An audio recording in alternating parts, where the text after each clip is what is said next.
బహు సుపరిచితమైనటువంటి కీర్తన 103వ కీర్తన. మామూలుగా మనం దాని గురించి వినగానే లేకపోతే దాన్ని చూడగానే మనందరికీ అనిపిస్తుంది ఇదంతా మనకు తెలిసిందే కదా అని.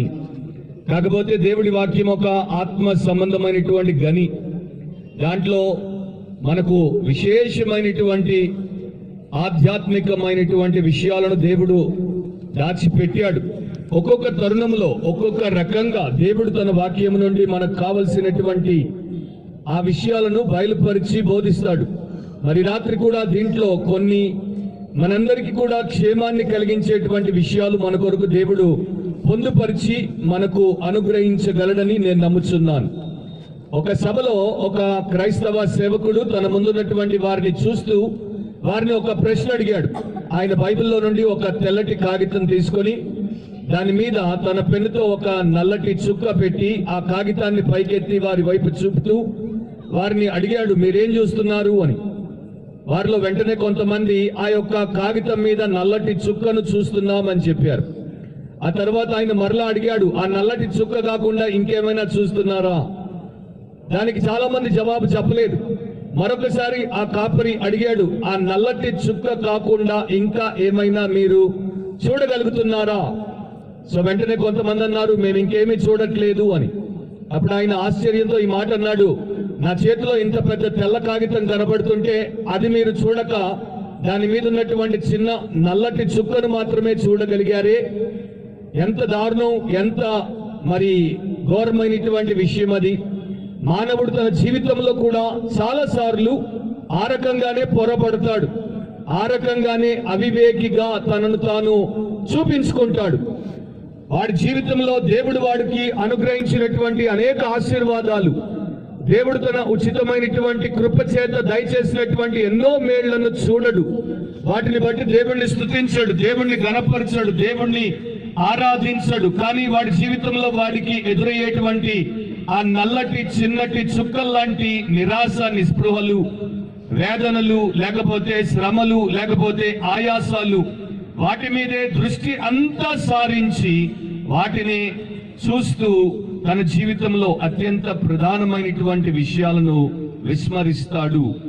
సో అని చెప్పి ఈ 103వ కీర్తన గురించి వారికి ఆయన ప్రకటించాడు. దావీదు మహారాజు ఈ కీర్తనను రాశాడు. దావీదు గురించి మనకు చాలా విషయాలు తెలుసు. దావీదు దేవుని యొక్క హృదయానుసారుడు. దావీదు ఒక అద్భుతమైనటువంటి గేయకారుడు. అంటే ఆయన ఆధ్యాత్మికమైనటువంటి గీతాలు రాసేవాడు. దాంతో పాటు ఆయన సంగీత విద్వాంసుడు, ఒక మ్యూజిషియన్.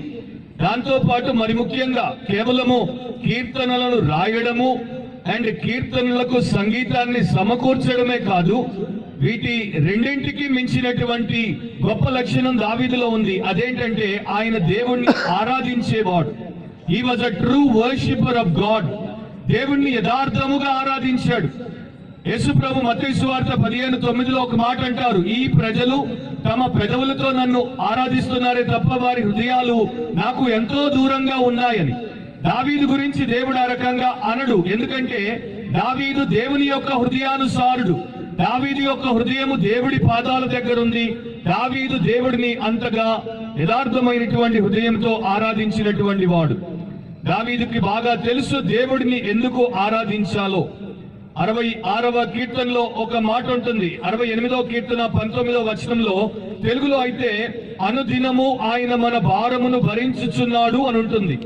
ఇంగ్లీష్ బైబిల్లో daily he loads us with benefits అని ఉంటుంది. అంటే ప్రతిరోజు ఆ దేవాది దేవుడు, ఆ సృష్టికర్త, ఆ సజీవుడైనటువంటి సార్వభౌముడు మనలాంటి నామమాత్రపు మానవులను, మనలాంటి ఎన్నికలైనటువంటి మనుషులను జ్ఞాపకము చేసుకోవడమే కాదు, మనల్ని దృష్టించి మనకు కావలసినటువంటి ప్రతి విధమైనటువంటి దీవెనను ఆయన అనుదినము మనకు అనుగ్రహిస్తున్నాడు. మన జీవితాన్ని ప్రతిదినము ఆయన తన మేళ్లతో నింపుతున్నాడు.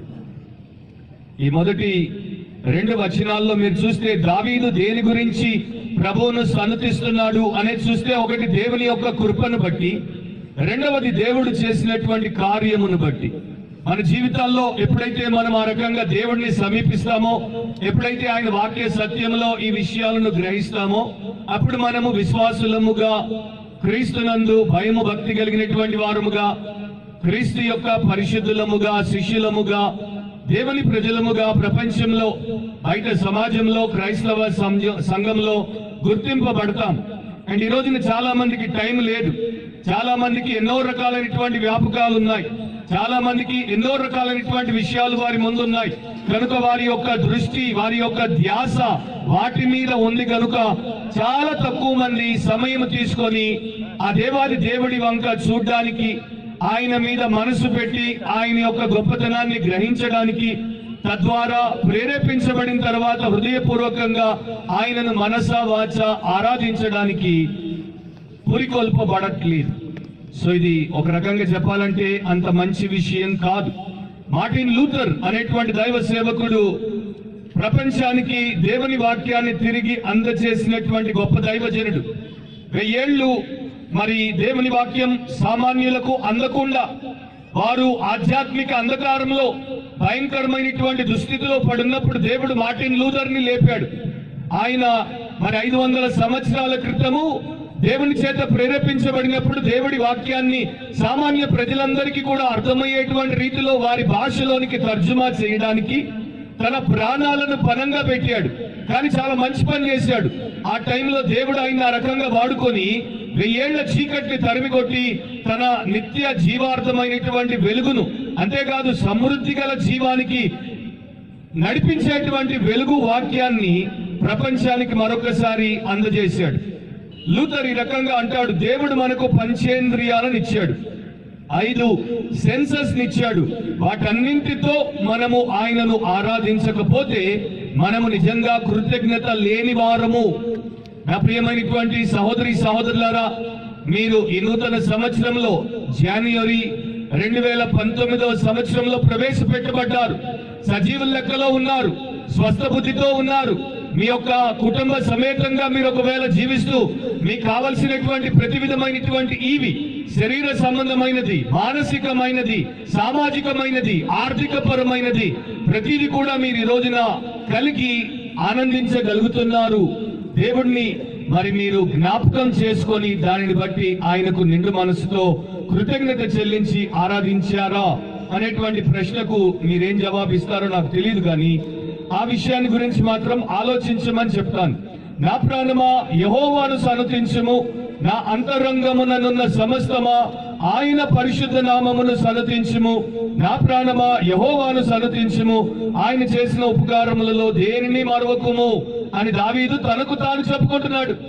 ఆయన ఒక గొప్ప వ్యక్తి, ఆయనకు ఎంతో పెద్ద కుటుంబం ఉంది, ఆయనకు ఎంతో పెద్ద పరివారం ఉంది, ఆయనకు ఎన్నో రకాలైనటువంటి వ్యవహారాలు చూడాల్సిన బాధ్యతలు ఉన్నాయి, ఆయనకు ఎన్నో వ్యాపకాలు ఉండొచ్చు. కానీ ఆయన సమయం తీసుకొని తనతో తాను మాట్లాడుకుంటూ తనను తాను దేవుణ్ణి ఆ రకంగా సన్నతించడానికి పురికొల్పుకుంటున్నాడు.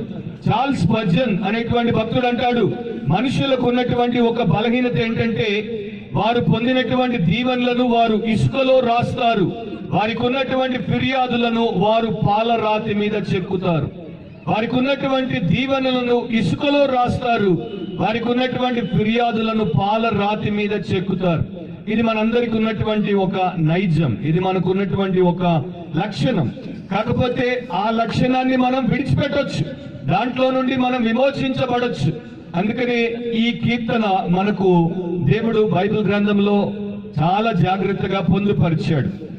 దేవుణ్ణి ఆయన ఎందుకు సన్నతిస్తున్నాడు, ఎందుకు ఆయన్ని స్తుతిస్తున్నాడు, ఇక్కడ కారణాన్ని చూపాడు.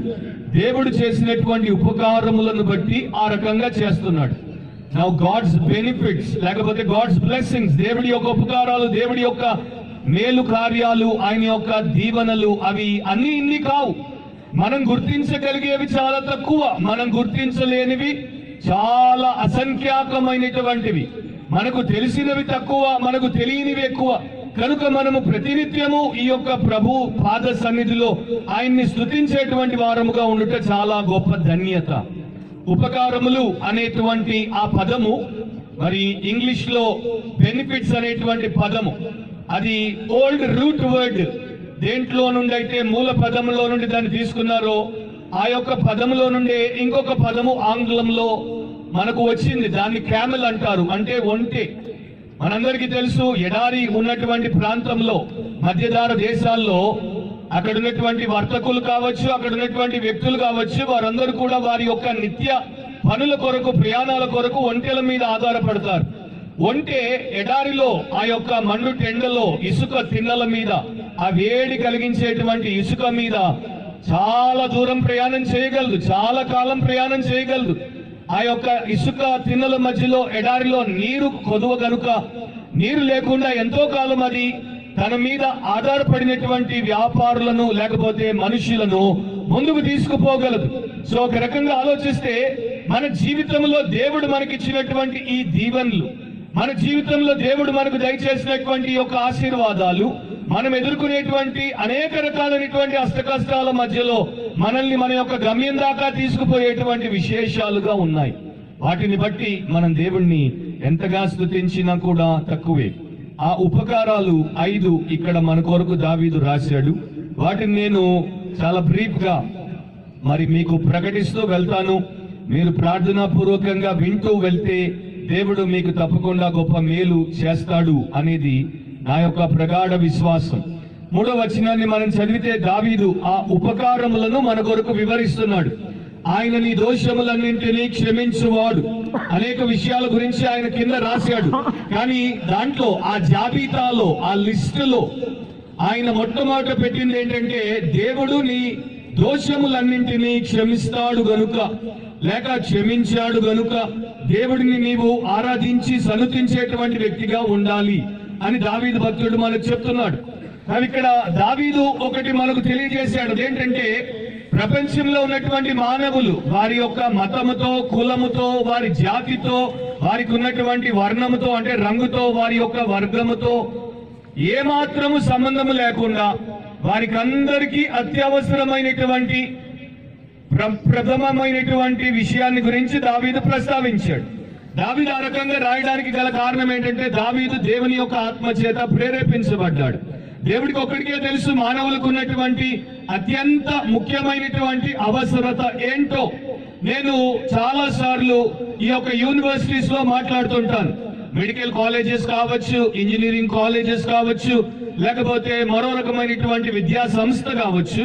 ఆ యూనివర్సిటీస్ లో మాట్లాడుతున్నప్పుడు కొన్ని సందర్భాల్లో అక్కడ ఉన్నటువంటి విద్యార్థులతో మాకు ఇంటరాక్షన్ ఉంటుంది. అంటే వారితో మేము మాట్లాడి, వారు మాతో మాట్లాడి, మేము మాట్లాడి, వారు మాట్లాడి, ఈ రకంగా జరుగుతూ ఉంటుంది అన్నమాట. అలాంటప్పుడు కొన్నిసార్లు నేను వారి యొక్క మనోగతాన్ని తెలుసుకోవడానికి, అంటే వారు ఏం ఆలోచిస్తున్నారు, వారికి ఉన్నటువంటి అవగాహన ఎలాంటిదో తెలుసుకోవడానికి వారిని కొన్ని ప్రశ్నలు అడుగుతుంటాను. అలాగే కొన్ని చోట్ల నేను అడిగాను, మీ దృష్టిలో, మీ జీవితంలో మీకు కావలసినటువంటి అత్యంత ప్రధానమైనటువంటి విషయం ఏంటి? మీ దృష్టిలో మీ జీవితము ఎప్పుడు ధన్యమని మీరు ఎంచుతారు? ఏ దీవెన ఉంటే మీరు నిజంగా బ్లెస్డ్ పీపుల్ అని మీరు అనుకుంటారు అని అన్నప్పుడు చాలా మంది చాలా రకాలుగా జవాబులు చెప్పారు. మరి మామూలు గ్రాడ్యుయేట్లు కావచ్చు, పోస్ట్ గ్రాడ్యుయేట్లు కావచ్చు, లేకపోతే పిహెచ్డి స్కాలర్లు కావచ్చు. ఎక్కువ శాతం దేని గురించి మాట్లాడతారు?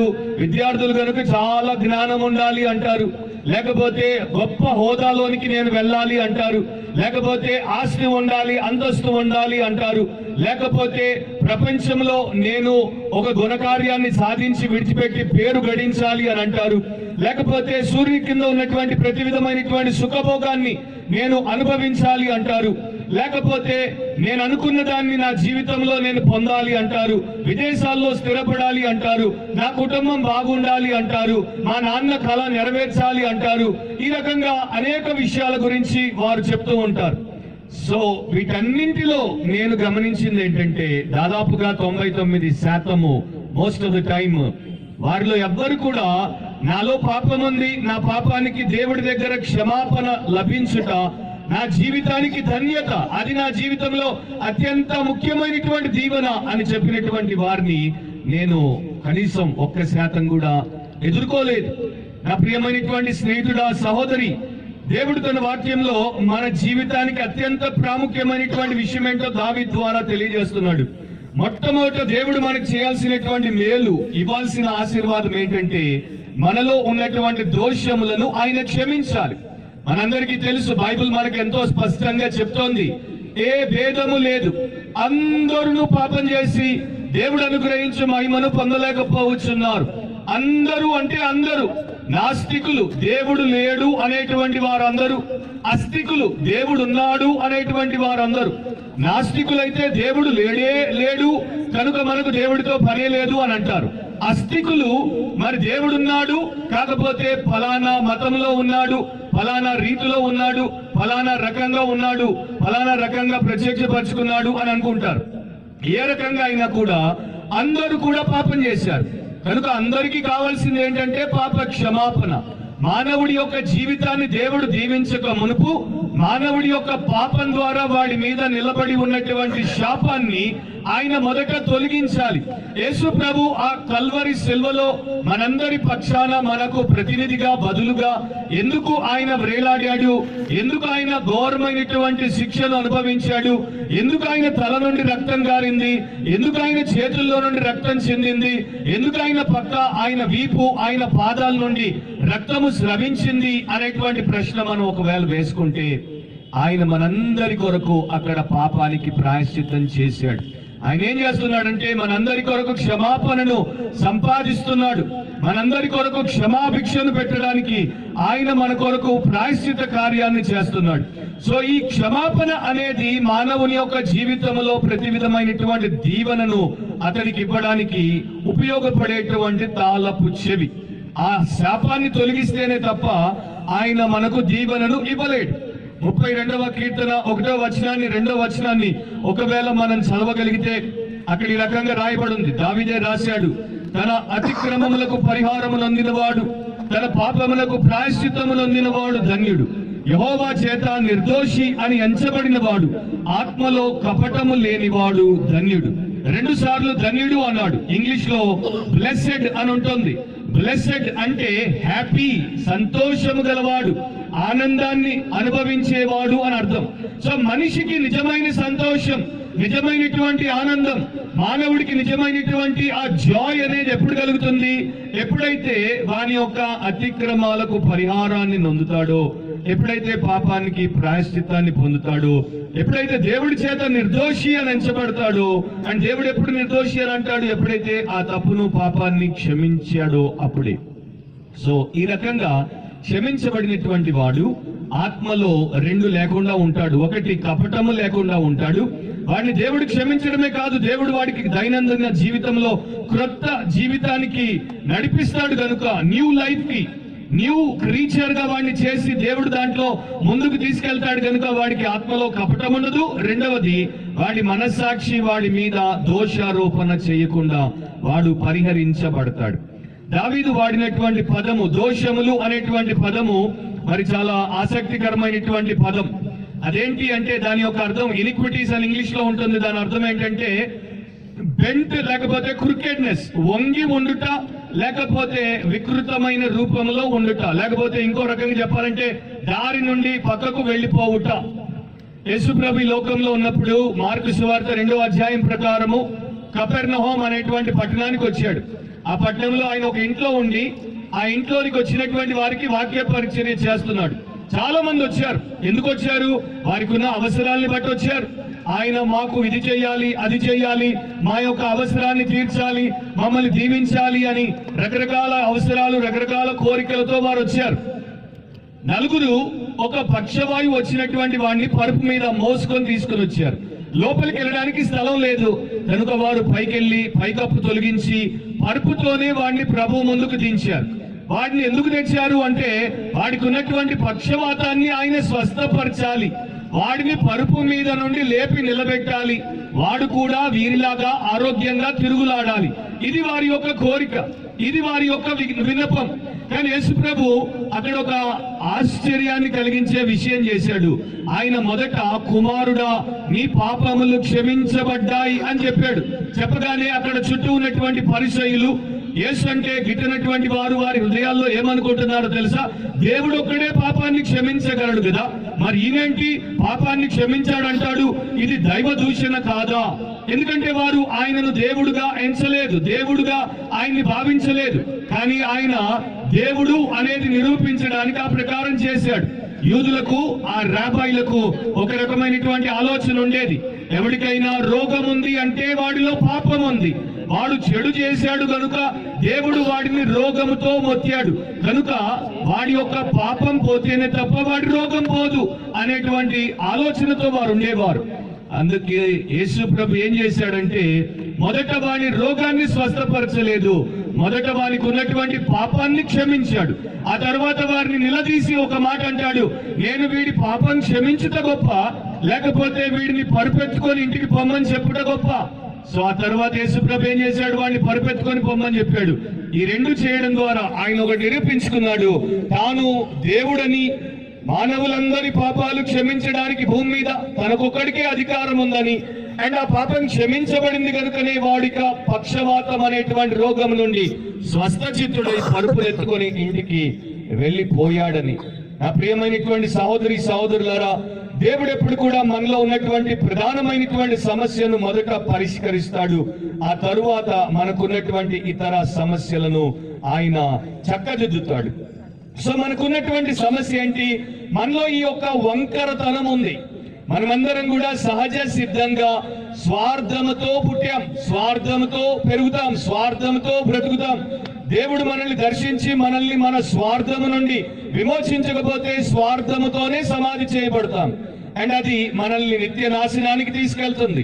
యేసు ప్రభు దగ్గరికి వచ్చినటువంటి వారు, విశ్వాసం ఉంచినటువంటి వారు, ఆయన మత్తయి సువార్త 16:24 ఈ రకంగా చెప్పాడు, ఎవడైనను నన్ను వెంబడింపగోరిని ఎడల వాడు తన్ను తాను ఉపేక్షించుకొని తన సిలువను ఎత్తుకొని నా వెంట రావాలి అన్నాడు. ఉపేక్షించుకోవడము, తన్ను తాను ఉపేక్షించుకోవడం అంటే అర్థం ఏంటి? Deny himself, deny her self. తనను కాదనుకోవడం, తనను పక్కన పెట్టేయడం, తాను తనకు ఇప్పుడు ముఖ్యంగా ఉండకపోవడం, ఆయనే ఇక తన యొక్క ప్రాణప్రియుడిగా, ఆయనే తన ప్రభువుగా, ఆయనే తన యొక్క హక్కుదారుడిగా, యజమానిగా ఉండుట. ఈ రకంగా మారాలంటే అది ఏ మతానికి సాధ్యం కాదు. ఈ రకంగా మారాలంటే ఏ సిద్ధాంతానికి సాధ్యం కాదు. ఈ రకంగా అవ్వాలంటే మనలో ఆ యొక్క నైజమే లేదు, మనలో ఆ యొక్క గుణ లక్షణమే లేదు.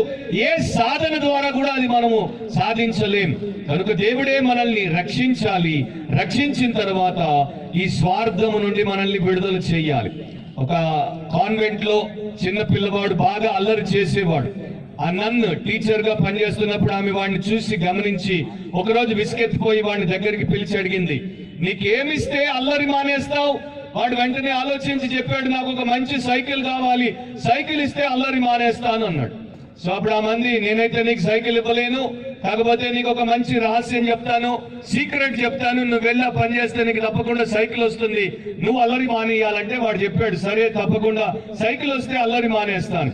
ఆమె చెప్పింది, దేవుడి సన్నిధికి వెళ్ళి ఇంటికి వెళ్ళిపోయిన తర్వాత మోకాళ్ళ మీద ఉండి ప్రార్థన చేయి, దేవా నేను 6 వీక్స్ మంచి బాలుడిగా ఉంటాను, నాకు సైకిల్ ఇవ్వవా అని దేవుడిని అడుగు, దేవుడు తప్పకుండా నీవు ఆ రకంగా ఉంటే సైకిల్ ఇస్తాడని చెప్పింది. సో ఇంటికి వచ్చేసాడు, బ్యాగ్ పడేశాడు, బెడ్ దగ్గరికి వెళ్ళాడు, మోకరిల్లాడు, చక్కగా సిన్సియర్ గా కళ్ళు మూసాడు, పైకి చూస్తూ దేవుడితో అంటున్నాడు, దేవా నాకు సైకిల్ ఇస్తే 6 వారాలు మంచి బాలుడిగా ఉంటాను. ఒక 2 గంటలు అయిపోయింది, వాడికి ఎక్కడా సైకిల్ కనపడలేదు. సాయంత్రం అయిపోయింది, సైకిల్ కనపడలేదు. మరలా వచ్చి మోకరిల్లి ఈసారి ప్రార్థన చేస్తున్నాడు, దేవా నాకు నీవు సైకిల్ ఇస్తే 4 వారాలు మంచి బాలుడిగా ఉంటాను. అయినా రాత్రి అయిపోయింది, సైకిల్ రాలేదు. ఆ రాత్రి మరొకసారి మోకరిల్లి ప్రార్థన చేస్తున్నాడు, దేవా నీవు నాకు సైకిల్ ఇస్తే 2 వారాలు మంచి బాలుడిగా ఉంటాను. ఇక పడుకునే టైం వచ్చింది, అయినా సైకిల్ రాలేదు. ఇక వాడు ఏం చేశాడంటే, వాడి ఇంట్లో ఆ యొక్క టేబుల్ మీద మరియమ్మ బొమ్మ ఉంటే ఆ బొమ్మను తీసుకొని వాడి బెడ్షీట్ తో దాన్ని చుట్టేసి మంచం కిందకి వెళ్ళిపోయి వాడు దేవుడితో ఈ రకంగా అంటున్నాడు, దేవా మర్యాదగా ఇంకొకసారి ఎప్పుడైనా నీ తల్లిని నీవు చూడాలంటే నాకు సైకిల్ ఇవ్వాలి. అది వాడు చేసింది కరెక్ట్ అని నేను చెప్పట్లేదు. మీరు కూడా ఆ రకంగా విగ్రహాలను బొమ్మల్ని చుట్టేసి కింద పెట్టుకొని దేవుడితో ఆ రకంగా ప్రార్థించమని నేను చెప్పట్లేదు. కాకపోతే దీంట్లో ఒక పాయింట్ ఉంది. పాయింట్ ఏంటంటే, మనల్ని దేవుడు మార్చేంత వరకు, మారు మనసు దయచేసేంత వరకు మనలో ఉన్నటువంటి మొండితనం, మూర్ఖత్వం, మనలో ఉన్నటువంటి మలినమైనటువంటి ఆ గుణము ఏ రకంగా కూడా మార్పు చెందదు. ఆ వంకరతనం అనేది మనలో ఆ రకంగానే జీవితకాలం ఉండిపోతుంది. దాని నుండి మనల్ని వేరు చేసి రక్షించడానికి యేసు ప్రభు ఈ లోకానికి వచ్చాడు. అందుకనే బాప్తిస్మం ఇచ్చి యోహాను సువార్త 1వ అధ్యాయం 29వ వచనంలో ఈ రకంగా అన్నాడు, ఇదిగో లోక పాపమును మోసుకొని పోవు దేవుని గొర్రె పిల్ల, ప్రపంచంలో ఉన్నటువంటి ప్రతి మానవుని యొక్క పాపాన్ని మోసుకుపోవడానికే ప్రభు అయిన యేసుక్రీస్తు 2000 సంవత్సరాల క్రితము ఈ లోకానికి వచ్చాడు. అండ్ ఆ కల్వరి శిల్వలో ఆయన చనిపోయి సమాధి చేయబడి మరలా 3వ రోజున తిరిగి లేచుట ద్వారా ఆయన యొక్క చిందించిన రక్తపు శక్తి ద్వారా ఆయన మనకు మన యొక్క పాపము నుండి రక్షణను అనుగ్రహించాడు. 103వ కీర్తన 12వ వచనాన్ని చదివితే, పడమటికి తూర్పు ఎంత దూరమో ఆయన మన అతిక్రమములను మనకు అంత దూరపరిచి ఉన్నాడు అని రాయబడి ఉంటుంది. కనుక నా ప్రియ సహోదరి సహోదరులారా, 2019 వచ్చింది అంటే మనము 2 విషయాలు గమనించాలి. ఆ 2 విషయాలు ఏంటంటే, ఒకటి, ఈ లోకములో నాకు కాలము చెల్లిపోతోంది. 2, ఈ లోకాధిపతి, భూపతులకు అధిపతి, జీవాధిపతి, రాజుల రాజు, ప్రభువుల ప్రభు అతి త్వరలో మధ్యాకాశంలోనికి తన మహిమతో తిరిగి రాబోతున్నాడు. ఆయన యందు విశ్వాసం ఉంచిన వారిని పరలోకానికి, నిత్య జీవానికి తీసుకెళ్లడానికి, ఆయన గురించి విని తెలుసుకొని చదివి కూడా నమ్మనటువంటి వారిని, ఆయనకు తమను తాము అప్పగించుకున్నటువంటి వారిని నిత్య నాశనానికి తీసుకెళ్లడానికి. ఇది చాలా ముఖ్యమైనటువంటి విషయం. ఈ రాత్రి మనం ఇక్కడ పాప క్షమాపణ పొందినటువంటి వారముగా ఉన్నామా, లేకపోతే ఇంకా మనలో పాపపు వంకరతనంతోనే మనం బ్రతుకుతున్నామా? ఒక కుటుంబ కౌన్సిలర్ గా, అంటే ఫ్యామిలీ కౌన్సిలర్ గా, నేను చాలా మంది కుటుంబాల్లో సమస్యలు ఉన్నప్పుడు వాక్యము ద్వారా వారికి ప్రార్థనా పూర్వకమైనటువంటి పరిష్కారాలు చూపుతుంటాను. ఈ రోజున బయట వారి సంగతి వదిలేద్దాం, మన క్రైస్తవ విశ్వాసుల సంగతే తీసుకుందాం. క్రైస్తవ విశ్వాసులనే మనం తీసుకుంటే, తల్లిదండ్రులు తమ పిల్లలకు పెళ్లిళ్లు చేస్తున్నారు, కానీ తమ పిల్లల కుటుంబాలు సజావుగా, సమాధానంతో, సంతృప్తిగా కొనసాగడానికి వారు చాలా సందర్భాల్లో ఒప్పుకోవట్లేదు. మరి తల్లిదండ్రికి అనుకూలంగా వారు లేకపోతే ఈ తల్లిదండ్రే వారి కుటుంబంలో జోక్యం చేసుకుంటారు. ఈ తల్లిదండ్రే వారి కుటుంబాన్ని విచ్ఛిన్నం చేస్తారు. ఈ తల్లిదండ్రే పంతాలకు పోయి వారు విడాకులకు వెళ్ళిపోయేటట్టు చేస్తున్నారు. ఇది వంకర గుణం కాదా? వాక్యం పట్టుకొని మనం తిరుగుతూనే ఉన్నాం, కానీ దేవుడి యొక్క ఉద్దేశానికి వ్యతిరేకంగా వంకర ప్రవర్తన మనలో మనం చూపించట్లేదా?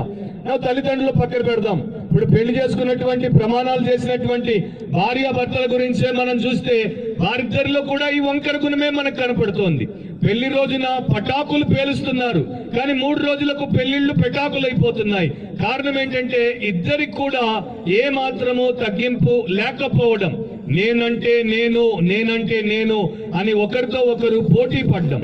ఈమె ఎంటెక్ చదివింది, ఆయన ఎంటెక్ చదివాడు, సో ఇద్దరికి టెక్కుకి ఏమీ తక్కువ లేదు.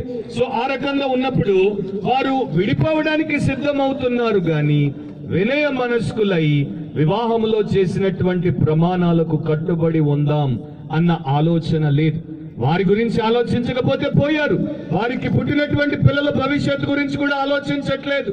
దేవుడి పేరు గురించి ఆలోచించట్లేదు. క్రైస్తవ సంఘ సాక్ష్యం గురించి ఆలోచించట్లేదు. ఇది మచ్చుకి ఒక ఎగ్జాంపుల్. ఎందుకంటే ఈ రోజున కుటుంబంలో ఉన్నంత క్షోభ మరి ఇంకెక్కడా లేదు. అండ్ సంఘం బలహీనంగా ఎందుకు ఉంటుంది? ఇలాంటి కుటుంబాలే కదా సంఘానికి ప్రతి వారం ఆరాధనకు వచ్చేది. ఈ రకంగా వారి మధ్యలో మనస్పర్ధలు, వారి మధ్యలో మరి ఆ యొక్క భయంకరమైనటువంటి అహంకార గుణాలు కలిగి వారు సంఘాలకు వచ్చినప్పుడు వారు ఆరాధించలేరు, వారు దేవునిగా గౌరవించలేరు, వాక్యానికి తమను తాము అప్పగించుకోలేరు, దేవుడి యొక్క సేవకులతో వారు ఏకీభవించలేరు, ఆయన రాజ్యాన్ని కట్టడానికి నడుం బిగించలేరు. అందుకనే అనేక రకాలుగా క్రైస్తవ్యం అనేది దెబ్బతింటోంది. ఈ వంకర లక్షణాన్ని మనము వేరు చేసుకోవడానికి యేసుప్రభు లోకానికి వచ్చాడు. వచ్చి కూడా 2000 సంవత్సరాలు అయిపోయింది. ఇక్కడ నా గురించి నేను, నీ గురించి నీవు ఆలోచించుకోవాల్సిన అవసరం ఉంది. ప్రతి ఒక్కరూ ఆయన యొక్క కృప చేత మాత్రమే రక్షించబడతారు, ఆయన కనికరం చేత మాత్రమే రక్షించబడతారు. మనలో ఉన్నటువంటి ఏ గొప్ప విషయాన్ని బట్టి, లేకపోతే నీతికరమైనటువంటి లక్షణాన్ని బట్టి కాదు. ఇక్కడ ఒక మాట 34వ కీర్తన 22వ వచనంలో దేవుడి వాక్యం మనకు చెప్తోంది. 34:22 యెహోవా తన సేవకుల ప్రాణమును విమోచించును, ఆయన శరణు జొచ్చిన వారిలో ఎవరునూ అపరాధులుగా ఎంచబడరు. సో దేవుడిని ఎవరైతే ఆశ్రయిస్తారో, ఎవరైతే ఆయన శరణులోనికి వస్తారో, శరణు కోరుతారో, వారెవరు అపరాధులుగా ఎంచబడరు. వారిని ప్రభు క్షమిస్తాడు. వారి యొక్క వక్ర గుణ లక్షణము నుండి వారిని విడిపించి, రక్షించి తన కొరకు రూపాంతరపరుస్తాడు. సో దావీదు దాని గురించి మొదట చెప్పాడు. రెండవ దాంట్లోనికి మనం వెళ్తే రెండవది ఆయన ఏమంటున్నాడు? నీ సంకటములన్నింటినీ కుదుర్చువాడు. తెలుగులో సంకటములోనుంది, ఇంగ్లీష్ లో హీల్ దై డిజీజెస్, లేకపోతే he heels all your diseases అని ఉంటుంది. నీ రోగములన్నింటినీ స్వస్థపరచువాడు అని ఉంటుంది. నా కుదుర్చువాడు లేకపోతే మరి హీలెత్ అనేటువంటి పదాన్ని మనం ఒకవేళ తీసుకుంటే దాని యొక్క అర్థం ఏంటంటే మెండెత్ లేకపోతే కుట్టుట అని తెలుగులో చెప్పొచ్చు.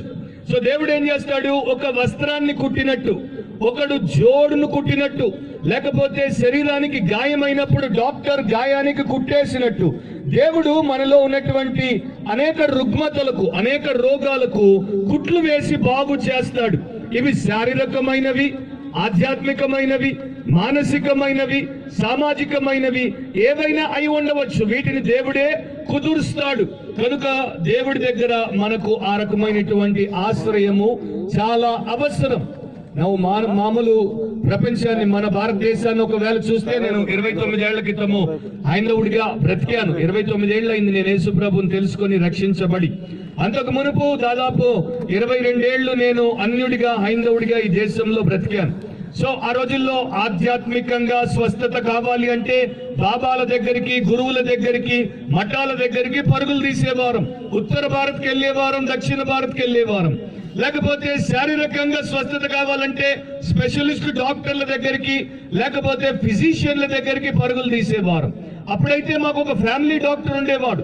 ఈ రోజుల్లో ఫ్యామిలీ డాక్టర్ కాన్సెప్ట్ లేదు. మనకు ఏది అవసరమైతే ఆ డాక్టర్ దగ్గరికి వెళ్ళిపోతూ ఉంటాం. మూడవది, ఎవరికైనా మానసికమైనటువంటి రోగం ఉంటే, రుగ్మత ఉంటే సైకియాట్రిస్ట్ దగ్గరికి లేకపోతే సైకాలజిస్ట్ దగ్గరికి వెళ్తారు.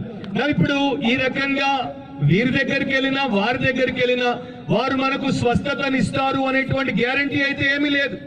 ఎంతో మందిని చూశారు, డాక్టర్లు చూశారు, బాబాలు చూశారు, తర్వాత సైకియాట్రిస్టులు చూశారు, కానీ సమస్యలు పోలేదు. నాకు ఇంకా నా యొక్క దేహంలో నాకు తెలిసి దాదాపు 7 ఆరోగ్య సమస్యలు ఉన్నాయి. ఈ 7 ఆరోగ్య సమస్యల కొరకు హైదరాబాద్ లో మరి ఇంకొక దేశంలో స్పెషలిస్టులు, ఎండి డాక్టర్లను నేను చూశాను. కానీ వారు నాకు సహాయం చేయలేకపోతున్నారు. వారు నాకు ఈ వైద్యం అంటారు, ఆ మందు అంటారు, ఈ రకం అంటారు, ఆ రకం అంటారు, కానీ ఎవరు కూడా నాకున్నటువంటి సమస్యకు పరిష్కారం ఇవ్వలేకపోతున్నారు. సో ఒకటి అర్థమైపోతుంది ఏంటంటే, మనుషులకు లిమిటేషన్స్ ఉన్నాయి, అంటే పరిధులు ఉన్నాయి. వారు ఎంత గొప్పవారైనా కొంత మట్టుకే చేయగలరు, అన్ని వారు చేయలేరు. దేవుడు ఒక్కడే పరిధులు లేనటువంటి వాడు. దేవుడు ఒక్కడే వాక్యంలో మనకు తను తాను యెహోవా రాఫాగా ప్రత్యక్షపరుచుకున్నటువంటి వాడు. ఆయన ఒక్కడే మన దేహానికి, ఆయన ఒక్కడే మన మనస్సుకు, ఆయన ఒక్కడే మన ఆత్మకు కావలసినటువంటి సంపూర్ణమైనటువంటి స్వస్థతను అనుగ్రహించువాడు. కనుకనే దావీదు ఆ దేవుణ్ణి ఆ రకంగా గొప్పగా సన్నుతిస్తున్నాడు. ఇక్కడ శరీర సంబంధమైనటువంటి స్వస్థతకు ప్రాముఖ్యతనిస్తున్నాడా, లేకపోతే ఆత్మీయ స్వస్థతకు ప్రాముఖ్యతనిస్తున్నాడా అనేది మీరు చూస్తే అందరూ పండితులు ఒప్పుకుంటారు, ఆత్మీయ స్వస్థతే ప్రధానంగా ఉంది. కాకపోతే దేవుడు తన యొక్క ఆలోచనను బట్టి, తన చిత్తాన్ని బట్టి తన బిడ్డలకు ఎప్పుడు ఏ రోగాన్ని స్వస్థపరచాలో ఆ రోగాన్ని ఆయన స్వస్థపరుస్తాడు. వారు మరణానికి అప్పగించబడ్డారు అని డాక్టర్లు చేతులెత్తేసిన దేవుడు వారిని మరణానికి అప్పగించకుండా వారిని మరలా మంచి యవనంతో, ఆరోగ్యంతో నింపి తన కొరకు నిలబెట్టగలడు. అయితే దావీదేమంటున్నాడంటే, ప్రియుడా, నీ ఆత్మ వర్ధిల్లుచున్న ప్రకారము నీవన్ని విషయాల్లో సౌఖ్యంగా ఉండాలి. సో మనకు మొదట ఆత్మీయ స్వస్థత అవసరము, ఆ తర్వాత శారీరక, మానసిక స్వస్థతలను దేవుడు మనకు దయచేస్తాడు. ఇర్మియా ప్రవక్త 17వ అధ్యాయం 9వ వచనంలో ఈ రకంగా చెప్పాడు, హృదయము ఘోరమైనటువంటి వ్యాధితో ఉన్నది అని. నా ఈ హృదయము పాపము అనేటువంటి వ్యాధితో ఉంది కనుకనే బలహీనపరచబడుతోంది. పాపము అనేటువంటి వ్యాధి చేత పీడించబడుతోంది కనుకనే బుద్ధిహీనతతో నిండి ఉంది. పాపము అనేటువంటి వ్యాధితో అది సతమతమవుతోంది కనుకనే రోజు రోజుకు భ్రష్టు పట్టిపోతోంది. ఇప్పటికి బైబిల్ మన చేతుల్లోనికి వచ్చి 500 ఏళ్ళు అయిందని ఇంతకు ముందే నేను చెప్పాను. మార్టిన్ లూథర్ ద్వారా ప్రపంచంలో సామాన్యులకు బైబిల్ ని దేవుడు అనుగ్రహించాడు. మన కాలంలోనే మనం తీసుకుంటే బైబిల్ సొసైటీ వారు చాలా అద్భుతమైన పని చేశారు. తెలుగులో బైబిల్ ని మన కొరకు ముద్రించి ఇచ్చారు. తెలుగు బైబిల్ మన చేతుల్లోకి వచ్చి కూడా 100 ఏళ్ల పై చిలుకు కాలం అయిపోయింది. అంటే మనం పుట్టక మునుపు నుండే బైబిల్ మన భాషలో ఉంది. నేను మరి 2 ఏళ్ల క్రితము అమెరికాలో ఒర్లాండో అనే ప్రాంతానికి వెళ్ళాను. అక్కడ విక్లిఫ్ బైబిల్ ట్రాన్స్లేటర్స్ అనేటువంటి ఒక ప్రపంచ ప్రముఖ పరిచర్య హెడ్ క్వార్టర్స్ ఉంది. ప్రపంచంలో ప్రస్తుతం బైబిల్ ని అనేక భాషల్లో తర్జుమా చేయడంలో, అనువదించడంలో 83% బాధ్యత వారే చేపట్టారు. 7000 భాషల్లో బైబిల్ ఇంకా దాదాపు 2800 భాషల్లో లేదు. కనీసం బైబిల్ కి సంబంధించినటువంటి ఒక పదం కూడా లేదు. సో విక్లిఫ్ బైబిల్ ట్రాన్స్లేటర్స్ దాని కొరకు ఎంతగానో కష్టపడుతున్నారు. మీరు ఆశ్చర్యపోతారు. నాకైతే ఏడ్చేశాను. ఏంటి అంటే ఇండోనేషియాలో ఉన్నటువంటి ఒక తెగ, ఆ తెగలో ఉన్నటువంటి వారు 6000 మంది, ప్రపంచంలో ఆ భాష మాట్లాడేవారు 6000 మంది, ప్రపంచంలో ఆ భాష మాట్లాడేవారు 6000 మందే ఉన్నా ఆ 6000 మందికి వారి భాషలో బైబిల్ ఇవ్వడానికి దాదాపు 35 మంది 14 ఏళ్లు శ్రమించి వారి భాషలో బైబిల్ని వారికి అందజేశారు. ఒకసారి మీరు ఇంటికి వెళ్ళిన తర్వాత ఆలోచించండి.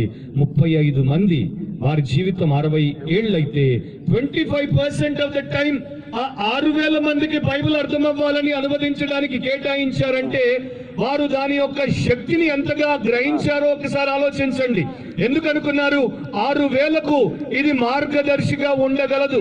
6000కు ఇది నరకం నుండి పరలోకానికి దారి చూపగలదు. 6000 చెడిపోయినటువంటి కిరాతకమైన క్రూర హృదయాలకు ఇది ఒక నూతన సృష్టిగా మారేటువంటి గొప్ప సదావకాశాన్ని ఇవ్వగలదు. 6000 కాదు కదా, 60 మంది మార్పు చెందిన మన జీవితాన్ని అంతటిని త్యాగం చేయడానికి మనం సిద్ధమని వారు అనుకుని ఉన్నారు. సో నా ప్రియ సహోదరి సహోదరులారా, మనకి ఈ వాక్యం ఉంది, ఎంత శ్రేష్టమైన వాక్యం ఉంది. కానీ మన హృదయం బాగుపడుతుందా? మీ హృదయం బాగుపడిందా?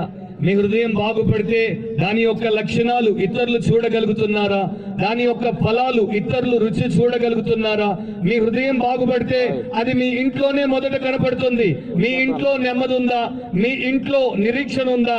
మీ ఇంట్లో నిజమైనటువంటి నిత్యమైనటువంటి విషయాల కొరకు విలువనిచ్చేటువంటి వారిగా మీ కుటుంబాన్ని మీరు తయారు చేసుకుంటున్నారా?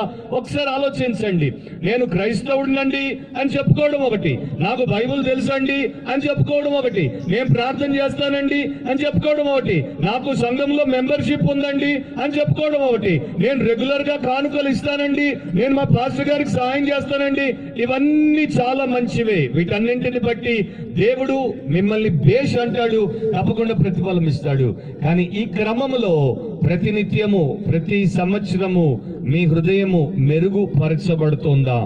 లేకపోతే మీ హృదయంలో ఇంకా ఆ యొక్క ఈర్ష్య, ఇంకా ఆ యొక్క ద్వేషం, ఇంకా ఆ యొక్క కోపం, ఇంకా ఆ యొక్క చింత, ఇంకా ఆ యొక్క భయం, ఇంకా ఆ యొక్క పాపేచ్ఛ, ఇంకా ఆ రకమైనటువంటి మదము, మత్సరము, కామాతురత అండ్ దురాశ, ఇవే ఇంకా మీలో ఉన్నాయా?